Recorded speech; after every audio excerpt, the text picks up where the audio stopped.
Filimka wuxuu ku bilaabanayaa god dheemanka laga qodo oo ku yaala qaaradda Afrika. Boqolaal dad madow ah ayaa lagu qasbayaa inay shaqeeyaan iyadoo qoryo lagu hayo. Qof kastoo isku daya inuu dheeman xadana waa la dilayaa. Nin ka mid ah shaqaalaha ayaa helaya, wuxuuna moodayay inaan qofna arkaynin. Si degdeg ah ayuuna afka u gelinayaa, laakiin isla daqiiqadaas kormeeraha ayaa si aad ah u qaylinaya. Wuxuuna ku amrayaa shaqaalaha oo dhan inay istaagaan, wuxuuna si toos ah u soo aadayaa ninkii dheemanka afka ku qarsaday. Wuxuuna u sheegayaa inuu dheemanka ka soo bixiya afkiisa. Markuu u dhiibana wuu dilayaa. Wax yar kadib, nin kale oo lagu magacaabo Solomon ayaa wuxuu helayaa dhagax. Markuu dhoobada ka masaxo, wuxuu ogaanayaa inuu dheeman qaali ah u helay, kaasoo qiimihiisa lagu qiyaaso 100 milyan. Solomon tani wuxuu u arkayay fursad uu nolosha qoyskiisa ku bedeli karo. Kadib tuubo ayaa gadaashooda ka qarxaysa, fursaddaas ayuuna ka faa'iidaysanayaa. Dheemankan wuxuu ku qarinayaa faraha lugtiisa. Kadib wuxuu mid ka mid ah burcadu u sheegayaa caloosha in laga hayo uuna rabo inuu soo saxroodo. Laakiin dhaqdhaqaaqiisa ayaa ka shakinaya hogaamiyaha burcada. Solomon duurka ayuu aadayaa, balse waxaa u yeeraya hogaamiyaha burcada. Solomon aad ayuu u naxayaa, wuxuuna u malaynayay in la ogaaday. Kadib ninku wuxuu ka baarayaa meel kasta, xitaa afka iyo dhegaha ayuu ka baarayaa. Nasiib wanaag ma fiirinin lugihiisa. Kadib wuxuu imaanayaa meel coos ah, wuxuuna iska dhigayaa qof saxaroonaya, wuxuuna soo bixinayaa dheemanka. wuuna fiirinayaa, wuxuuna ogaanayaa inuu yahay mid qaali ah. Wuxuuna jeexayaa gabal maraha oo surwaalkiisa ka mid ah, wuxuuna ku duubayaa dheemanka. God ayuuna qodayaa si uu dheemanka ugu qariyo.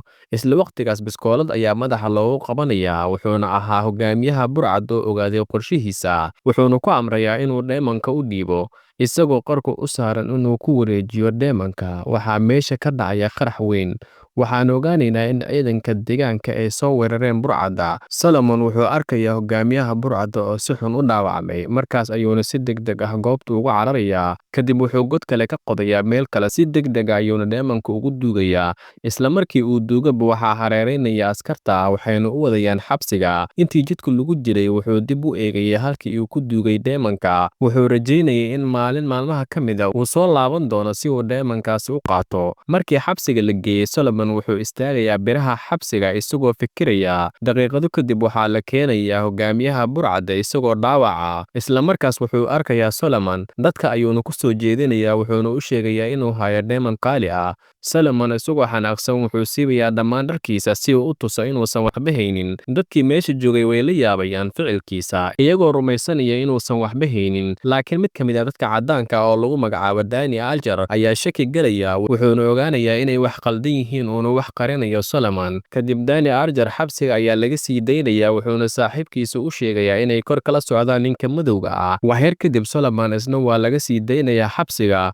Ma uusan ku fikirin cidda damiinatay, laakiin wuxuu si degdeg ah u aadayaa dhanka xerada qaxootiga si uu u raadiyo qoyskiisa inay weli nool yihiin. Wuxuu hubinayaa liiska dadka qaxootiga, laakiin kama helin qoyskiisa. Solomon wuxuu ku jiray xaalad wareer iyo aqoon la'aan ah, isagoo garan la meel uu aado. Waxaa si lama filaan ah u soo helaya Danny Alger. Danny wuxuu ku dhahayaa, aniga ayaa damaanad kugu soo daayay, waxaana rabaa inaan kula raadiyo dheemanka. Laakiin Solomon wuxuu aaminsan yahay in dadka caddaanka oo dhan ay yihiin kuwa khatar ah. Inkastoo Solomon uusan ahayn qof aad u xeelad badan, haddana ma ahayn nacas. Wuxuuna ogaaday in marka uu helo dheemankaas, ninka caddaanka uu dili doono. Intii ay labadooda doodayeen, koox burcad ayaa soo gelaysa magaalada. Nasiib wanaag, Danny Alger wuxuu ahaa askari khibrad leh, wuxuuna la baxsanayaa Solomon.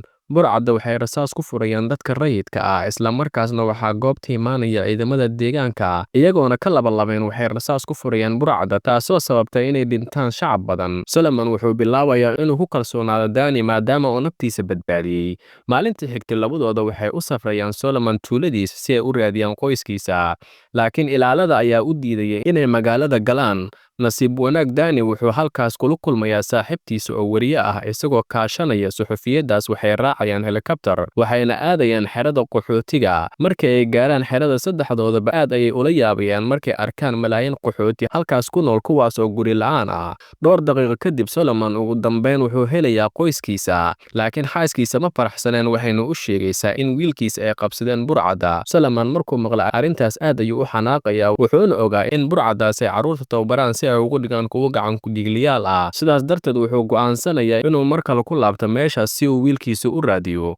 Danny ma rabin inuu dib u laabto sababtoo ah wuxuu ogaaday in Damonku uu ku qarsoon yahay meel u dhow aaggaas, balse ugu dambeyn way israacayaan. Markay kala bar gaaraan waa la soo weerarayaa, waxayna u cararayaan dhanka tuulada, waxayna lugaynayaan in ka badan 10 kiilomitir. Ugu dambeyn waxay gaarayaan godkii laga qoday Damonka. Halkaas waxaa joogay burcad badan, suuragalna ma ahayn inay gudaha u galaan. Kadib Danny wuxuu bilaabayaa inuu waco militariga si ay meesha u duqeeyaan, laakiin Solomon ayaa ka diidaya sababtoo ah wiilkiisa ayaa meesha ku jira. Danny wuxuu rabaa inuu aaggaas baabi'iyo si uu Damonku u helo, laakiin Solomon wuxuu rabaa inuu badbaadiyo wiilkiisa oo ku dhex jira burcadda. Kadib Danny wuxuu ku qancinayaa Solomon in wiilkiisa waxba gaarayn ayna badbaadin doonaan. Isla habeenka Solomon ayaa gelaya burcadda xeradooda, wuxuuna helayaa wiilkiisa, wuxuuna rabay inuu wato si aamusnaan ah, laakiin wiilkiisa wuu inkirayaa, wuuna kala tuurayaa, wuxuuna u qaylinayaa burcadda. Burcadda ayaana qabanaya Solomon. Maalintii xigtay waxaa la horgeynayaa taliyaha burcadda kaasoo Janice ku raadinaya Solomon, wuxuuna ugu hanjabayaa inuu baabi'in doono nolosha wiilkiisa hadduusan u sheegin halka uu geeyey Damonkii qaaliga ahaa. Isla waqtigaas diyaaradaha helikabtarka ee ciidanka Mareykanka ayaa si lama filaan ah u soo muuqanaya, waxayna duqeynayaan meesha.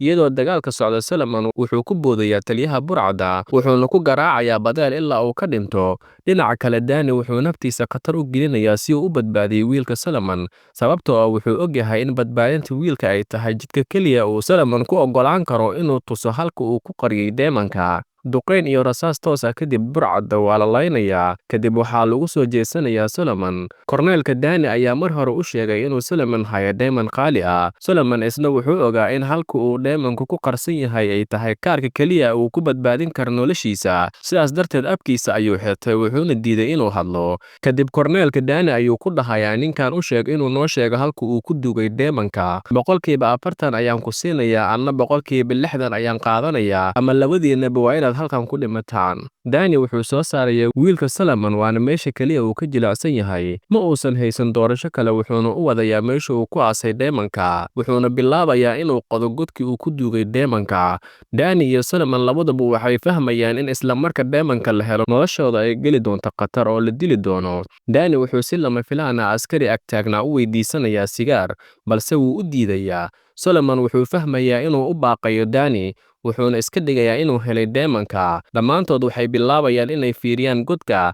Danny ayaana fursaddaas ka faa'iidaysanaya, wuxuuna si degdeg ah u dilayaa askarigii agtaagnaa. Solomon asna wuxuu weerarayaa Korneelka oo agtiisa taagnaa. Danny si dhaqso ayuu ugu dhuumanayaa kaynta, balse isla markiiba wuu soo laabanayaa, wuxuuna dilayaa Korneelka. Kadib Solomon wuxuu bilaabayaa inuu dib u qodo godka, wuxuuna soo saarayaa Damonka. Laakiin nasiib darro, intii dagaalka socday xabad ayaa caloosha ugu dhacday Danny. Kadib goobta way ka baxsanayaan. Danny wuxuu Damonka ka qaadayaa Solomon, wuxuuna wacayaa saaxiibkiisa watay diyaaradda si uu u soo doono. Laakiin diyaaradda meesha ay ku degayso waxay ahayd buur hortooda ah. Si ay halkaas u gaaraan, waxaa qasab ku ahayd inay ka gudbaan 10 kiilomitir oo buuro dhaadheer ah. Danny wuxuu si tartiib ah u dareemayaa daciifnimo iyo xanuun. Markuu maqlo neefta ka baxaysa Danny, Solomon wuxuu kula talinayaa inuu istaago oo xoogoo nasto, balse wuu ka diidayaa. Danny aad ayuu u tamar beelayaa, wuxuuna joojinayaa socodka. Solomon ayaana qaadaya si ay u wataan socodkooda. Cabbaar markay socdaan, Danny xanuunka ayaa ku sii siyaadaya, wuxuuna Solomon ka codsanayaa inuu dhulka dhigo. Danny wuxuu dareemayay inuu halkan ku dhimanayo. Kadib wuxuu soo bixinayaa Damonka, wuuna fiirinayaa isagoo dhoola cadaynaya. Kadib wuxuu u dhiibayaa Solomon, sidoo kale wuxuu siinayaa adreeska saaxiibtiisa suxufiyadda ahayd, wuxuuna ka codsanayaa inuu wiilkiisa wato si dhaqsi ahna meesha ugu tagaan. Balse Solomon ma rabin inuu meesha ugu tago, wuxuuna rabay inay israacaan, laakiin Danny wuu ka diidayaa. Kadib Solomon iyo wiilkiisa markay baxaan, Danny wuxuu wacayaa saaxiibtiisa, wuxuuna u sheegayaa wax kasta oo dhacay, wuxuuna ka codsanayaa inay caawiso Solomon. Mattia way ilmaynaysaa iyadoo ka murugaysan xaaladda Danny. Isla waqtigaas helikabtarkii ay saarnaayeen Solomon iyo wiilkiisa ayaa maraysay korkiisa, isagana wuxuu ku dhimanayaa dhulka Afrika. Dhinaca kale, Solomon isagoo kaashanaya Danny saaxiibtiisa wuxuu Damonka geynayaa London, wuxuuna heshiis la gelayaa shirkad gaar loo leeyahay oo ka ganacsata Damonka. wuxuuna ka dalbanayaa inay u keenaan qoyskiisa. Isla markaas gabadhii wariyadda ahayd waxay si qarsoodi ah u duubaysay heshiiskooda. Kadib markii Solomon qoyskiisa uu helo, Matia waxay internetka iyo wargeysyada ku baahinaysaa muuqaaladii ay duubtay, waxayna caalamka tusaysaa sirta shirkadaha ka ganacsada diamond-ka. Solomon wuxuu maxkamadda horteeda ka sheegayaa in diamond kasta oo qurxoon oo Yurub iyo Maraykanka lagu iibiyo in inta badan si sharci darro ah loogu keeno buuraha Afrika, kaas oo ku naf waayaan dad badan qaar kalena loo adoonsado. Solomon wuxuu dunidoo dhan ugu waramayaa sheekooyinkii dhiigga lahaa ee ka dhacay Afrika. Ugu dambeyntii bishii May 2003, 40 waddan ayaa saxiixay hanaanka kala iibsiga diamond-ka inuu shahaado wato qofka laga iibinayo diamond-ka. Sidoo kale waana la mamnuucayaa diamond-ka sida sharci darrada ah loogu keeno waddamada kale ay ka mid tahay Afrika.